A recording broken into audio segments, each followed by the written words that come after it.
Good morning sir. పేరు Bhubaneswar sir, అంతకుమించి ఏం చెప్పడం లేదు. చాలా మొండివాళ్ళలో ఉన్నాడు. భువనేష్,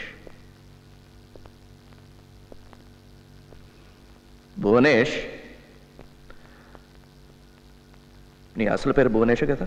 సార్కి సమాధానం చెప్పు. నువ్వెక్కడ వాడివి? భువనేష్.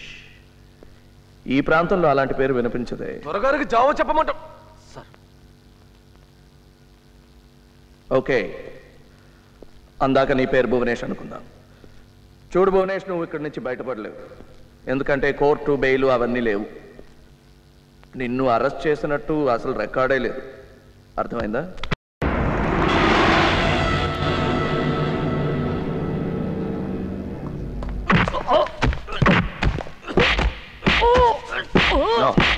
ప్రసాద్,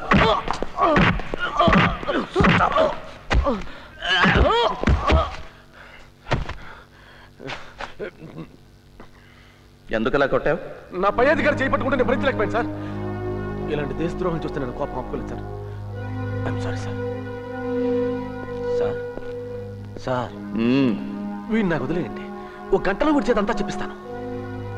నీ పని నువ్వు చూసుకో, నా పని నేను చూసుకుంటా. డాక్టర్ని పిలిపించి ట్రీట్ చేయించు. ఈ రాత్రి ఇంట్రాగేషన్ మొదలు పెట్టాలి.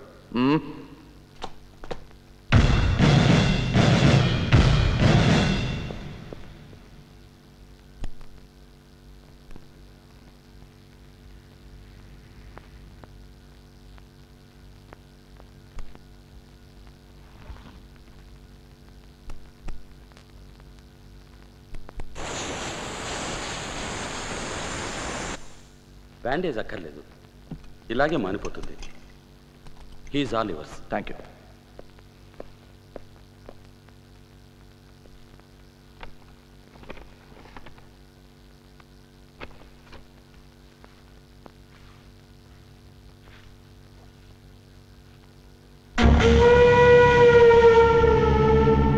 నిన్ను చూస్తే ఇలా రక్త తర్పణ ఇచ్చేవాళ్ళ అనిపించడం లేదే. You seem to be a man driven by ideology. నీ సిద్ధాంతాలే నిన్ను ఇక్కడికి తోసాయి అంటున్నాను. ఓ, ఐఎమ్ సారీ. చదువు రాని వాడికి తర్జుమా చేసినట్టు తెలుగులో చెప్పాలని నా ఉద్దేశం కాదు.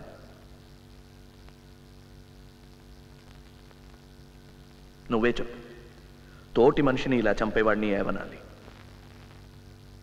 సిద్ధాంతం ఏవైనా ఇలా చేయొచ్చా? దేవుడు, మతం, రాజకీయం, ప్రజా పోరాటం ఇవన్నీ కారణంగా చెప్పేస్తే ప్రాణం తీసే హక్కు వచ్చేస్తుందేంటి?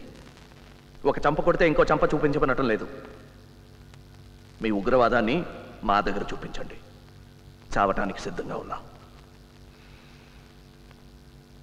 చచ్చిపోయిన 25 మంది పిల్లల్లో కనీసం ఇద్దరైనా నీలాగే ఉగ్రవాదులు అయ్యేవారేమో. ఏమిటి, ఏమైనా తప్పుగా మాట్లాడాను? మీ నమ్మకానికి విరుద్ధంగా ఏమైనా చెప్పానా? పోనీ నువ్వు నమ్మిన వాటి గురించే మాట్లాడదాం. నువ్వు నమ్మేదేమిటి? ఎలాగైనా దేవుణ్ణి నమ్మవు. నేను నమ్మను అంటే నమ్ముతావా? చూడు, నేను కొట్టి మాట్లాడించడంలో నాకు నమ్మకం లేదు. నువ్వే మాట్లాడు. నాకు చెవులున్నాయి, వినిపిస్తోంది. నేను నీలాంటి మనిషినే. నాకు సోషల్ యాంగర్, కోపం ఉంది. నీ కోపాన్ని అర్థం చేసుకోగలను. నన్ను నమ్మచ్చు. నేను ఒక నిజాయితీ గల పోలీస్ ఆఫీసర్ని. అలా నవ్వుకు. నా నిజాయితీని హేళన చేస్తే నాకు నచ్చదు. నవ్వు. ఇప్పుడు నవ్వుతావు, తర్వాత ఏడుస్తావు, ఆ తర్వాత మాట్లాడతావు. ఇంకాస్త నొక్కితే నిజం కూడా మాట్లాడతావు. నాకు టైం, ఓర్పు రెండూ ఉన్నాయి.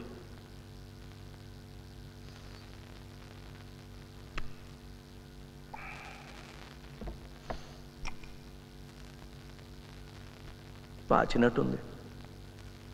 రెస్ట్ తీసుకో. నేను ఇంటికి వెళ్ళి పెళ్ళం పిల్లాడిని చూడాలి. నేనేం కాలక్షేపానికి ఇక్కడ రాలేదు.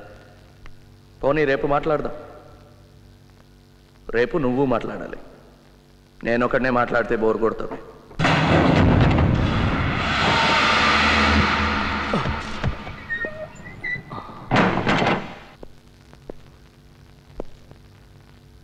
జరిగిన దానికి తమరు నన్ను క్షమించాలి. ఆ డీసీపీ ఆది గురించి చెప్పడం మర్చిపోయాను. వాడు చెడ్డ డేంజర్ మనిషి. తమర్ని వాడి చేతిలోని తప్పించడం కోసమే నేను మీ చేయి చేసుకోవాల్సి వచ్చింది. వాడి మాటలు మోసపోకండి. ఎందరినో ఇలాగే బోల్తా కొట్టించాడు. జాగ్రత్త. అయినా నేనున్నాను కదా. ధనుష్ ధనుష్ ఎవరు? ధనుష్ నాకు తెలియదు సార్. అయితే తెలుసుకో ఎవరో ఆ Dhanush. Get out and find out.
ఏం జరిగింది సార్? భద్రా గారికి ఒంట్లో బాగలేదు.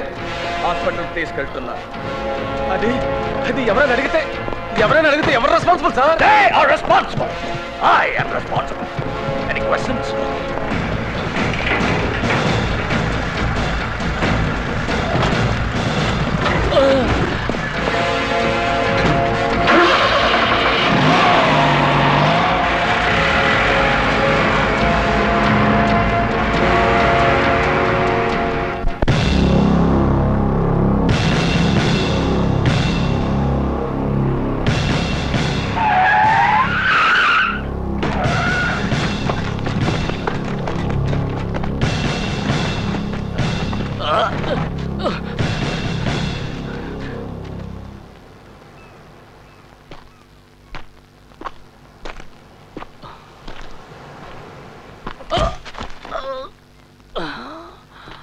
నువ్వు ఇక్కడే చచ్చిపోయావు. హాస్పిటల్కి వెళ్లే దారిలో తప్పించుకోవడానికి ప్రయత్నించావు. షూట్ చేశాను, చచ్చిపోయావు. ఎన్కౌంటర్.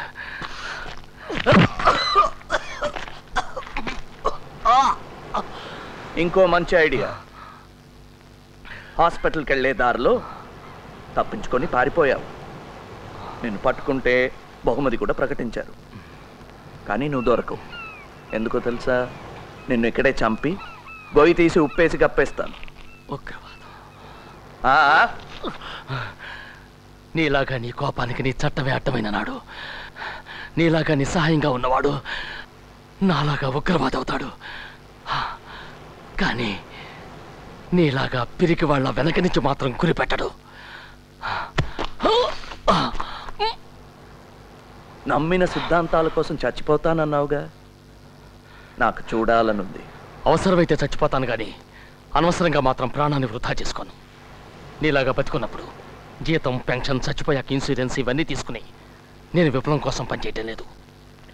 అలాగైతే జనం మధ్యలో ఉండి చట్టం పరిధిలో విప్లవం కోసం పని చేయొచ్చుగా. అడవిలో ఏం చేస్తున్నారా? ఈ ప్రభుత్వం, ఈ నాయకులు నన్ను నా పని చేయనిస్తారా? నేను నీ పని చేయనిస్తున్నారా? నిన్ను తయారు చేసిన వాళ్ళే నన్ను తయారు చేశారు.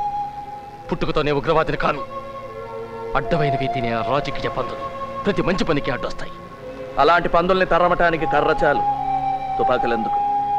ఉగ్రవాదం వీరత్వం కాదు, ఒక పిరికితనం. నిజాన్ని ఎదుర్కోలేక తుపాకీ పట్టుకున్నావు. తుపాకీలతో శాంతి సాధించలేవు, ప్రజాసేవ చెయ్యను లేవు. మరి నువ్వెందుకు తుపాకీ పెట్టుకున్నావు?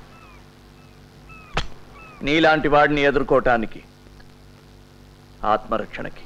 అంటే నేనంటే నీకు భయం ఉందన్నమాట. ఉన్నమాట ఒప్పుకోవటానికి భయం దేనికి? నిజం ఒప్పుకోవటానికి నీకే ధైర్యం లేదు. మాటల్లో పడిపోయావు.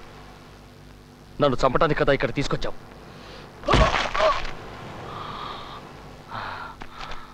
నీకెంత కోపం వచ్చినా నన్ను చంపలేవు.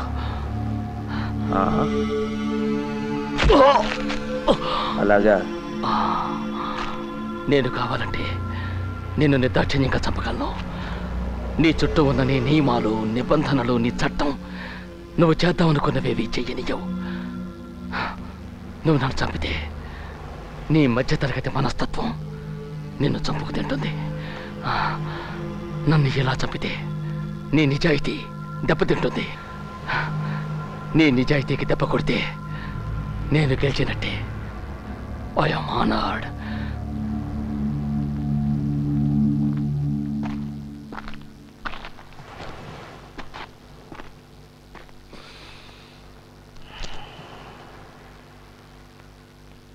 భద్రా,